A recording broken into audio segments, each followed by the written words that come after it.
The Neo Educator. வணக்கம், இது நம்ம தி நியோ எஜுகேட்டர் சேனல். இன்னைக்கு நாம ஒரு ரொம்பவே சுவாரஸ்யமான விஷயத்த ஆராய போறோம். வாங்க வீடியோக்குள்ள போலாம். வணக்கம். இன்றைக்கு நாம ஒரு முக்கியமான அமெரிக்க எழுத்தாளர் பத்தி கொஞ்சம் ஆழமா பார்க்க போறோம். William Faulkner. ஃபாக்னர் 20ஆம் நூற்றாண்டுல ரொம்ப முக்கியமானவர். ஆமா, குறிப்பா 1949ல இலக்கியத்துக்கான நோபல் பரிசு வாங்கினவர்.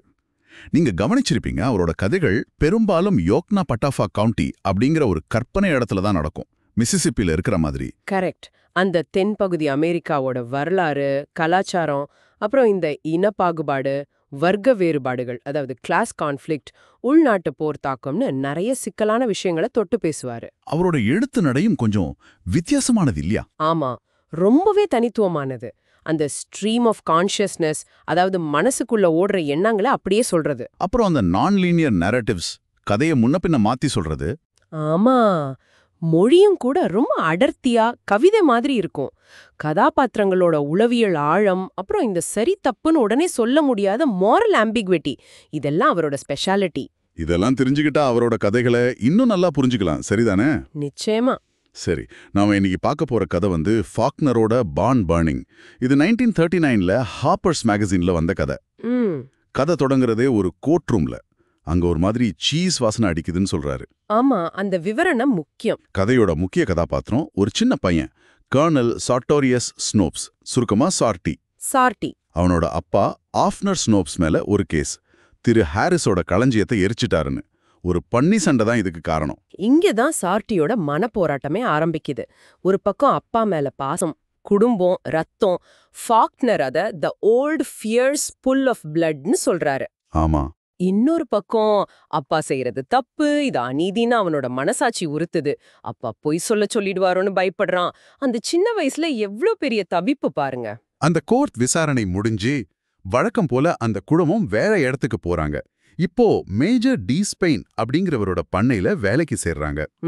அங்க போனதும் ஆப்னர் என்ன பண்றாரு, குதிரைச்சாணில காலை வச்சு வேணுனே அந்த டி ஸ்பெயினோட விலை உயர்ந்த பிரெஞ்சு ரக் மேல மிதிச்சு அழுக்காக்குறாரு. பாருங்க, அது வெறும் அழுக்கு இல்ல. இல்ல, அதுக்குள்ள ஒரு அர்த்தம் இருக்கு. ஆமா, அது ஒரு வர்க்க போராட்டத்தோட வெளிப்பாடு. ஆப்னர் ஒரு நிலமில்லாத ஏழை குத்தகை விவசாயி. டி ஸ்பெயின் மாதிரி ஆளுங்க மேல, அந்த சமூக அமைப்பு மேலேயே அவனுக்கு கோபம். அவனோட நேர்மை, அவனோட இன்டெகிரிட்டியே ஒரு மாதிரி வன்முறையானது. எதையெல்லாம் அவனால கட்டுப்படுத்த முடியலையோ, சொந்தமாக்க முடியலையோ, அதையெல்லாம் அழிக்கணும். குறிப்பா நெருப்பு வச்சு. களஞ்சியங்கள். ஆமா, களஞ்சியங்கள். டி ஸ்பெயினோட அந்த வீடு ரொம்ப பீஸ் அண்ட் டிக்னிட்டியோட இருக்குன்னு ஃபாக்னர் சொல்லுவாரு. அது ஸ்னோப்ஸோட நிலையற்ற வாழ்க்கைக்கு அப்படியே எதிர்மாறானது. இதனால டி ஸ்பெயின் நஷ்ட ஈடா 20 புஷல் சோளம் கேக்குறாரு. ஆனா ஜட்ஜ் அதை 10 புஷலா குறைக்கிறாரு. ஆப்னர் அப்போ அமைதியா இருக்கான். ஆனா ராத்திரி மண்ணெண்ணெய் கேனோட கிளம்புறான் களஞ்சியத்தை எரிக்க. அவனோட குணம் அது. ரொம்ப உணர்ச்சியற்ற, இரக்கமே இல்லாத ஆள். போர்க்காலத்துல சுயநலமா காலை சுட்டுக்கிட்டதால அவனுக்கு ஒரு லிம்ப் இருக்கும். கொஞ்சம் சரியா இருக்காது. அவனோட அந்த ஃபிளாட் அண்ட் பிளட்லெஸ் அப்பியரன்ஸ், அதாவது ரத்த ஓட்டமே இல்லாத மாதிரி ஒரு தோற்றம், எல்லாம் அவனோட அந்த மனிதத்தன்மையற்ற இயல்பை காட்டுது. நெருப்பு, ஃபயர் அவனுக்கு ஒரு பழிவாங்கும் கருவி, ஒரு சிம்பிள் மாதிரி. ஆமா, ஒரு அதிகாரத்தோட வெளிப்பாடு. ஆரம்பத்துல அவன் ரொம்ப சிக்கனமா நெருப்பு மூட்டுவான். நிகாட் பிளேஸ்னு ஃபாக்னர் சொல்லுவாரு. அது கூட அவனோட மனசோட ஆழத்தை காட்டுற மாதிரி. இப்பதான் கதையோட உச்சக்கட்டம். ஷார்ட்டி ஒரு முடிவு எடுக்கணும். அப்பா களஞ்சியத்தை எரிக்க போறாரு. என்ன செய்ய போறான் அந்த பையன்? அவன் அம்மா அவனை பிடிக்கிறாங்க. ஆனா அவன், என்னை விடு, உன்னை அடிக்க நான் விரும்பல அப்படின்னு கத்திட்டு திமிரி ஓடுறான். நேரா டி ஸ்பெயின் கிட்ட போய் களஞ்சியம் அப்படின்னு மூச்சு வாங்க கத்தி எச்சரிக்கிறான். இது ரொம்ப பெரிய முடிவு. அந்த ஓல்ட் பிளட், அந்த பரம்பரை ரத்த பாசத்தை உடைக்கிறான். இது ஒரு வலி நிறைஞ்ச கமிங் ஆஃப் ஏஜ் மூமெண்ட் இல்லையா? நிச்சயமா. குடும்ப விசுவாசத்தை தாண்டி அவனோட சொந்த அறநெறிய, நீதிய தேர்ந்தெடுக்கிறான். அதுக்கப்புறம் துப்பாக்கி சத்தம் கேக்குது. அப்பா செத்து போயிருக்கலான்னு அவன் உணர்றான். ஆனா திரும்பி பார்க்கல. அதை 8 காட்டுக்குள்ள ஓடுறான். போகும்போது மட்டும் அப்பா, என் அப்பா, அவர் தைரியமானவர் அப்படின்னு தனக்குத்தானே சொல்லிக்கிறான். அது ஏன் அப்படி சொல்றான்? ஒரு குற்ற உணர்ச்சியா, இல்ல உண்மையிலே ஒரு மரியாதையா? அது ஃபாக்னர் நமக்கே விட்டுடுறாரு. சுருக்கமா சொன்னா, இந்த கதை லாயல்ட்டிக்கும் ஜஸ்டிஸ்க்கும் நடுவுல நடக்கிற போராட்டம். அப்புறம் அந்த பரம்பரையின் சுமை, பர்டன் ஆஃப் இன்ஹெரிட்டன்ஸ். ஆமா, கிளாஸ் கான்ஃப்ளிக்ட்.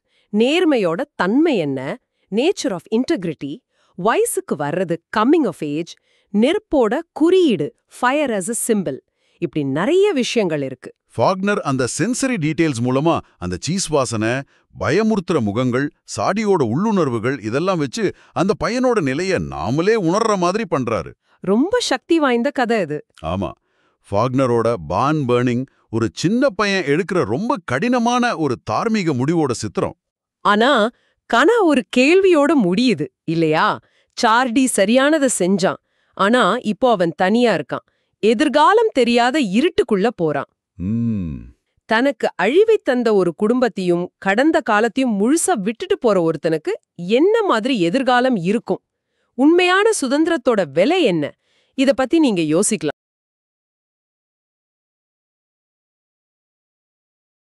இந்த வீடியோ பிடிச்சிருந்தா நம்ம த நியோ எஜுகேட்டர் சேனலை சப்ஸ்கிரைப் பண்ணிடுங்க. எங்களுடன் இணைந்ததற்கு நன்றி.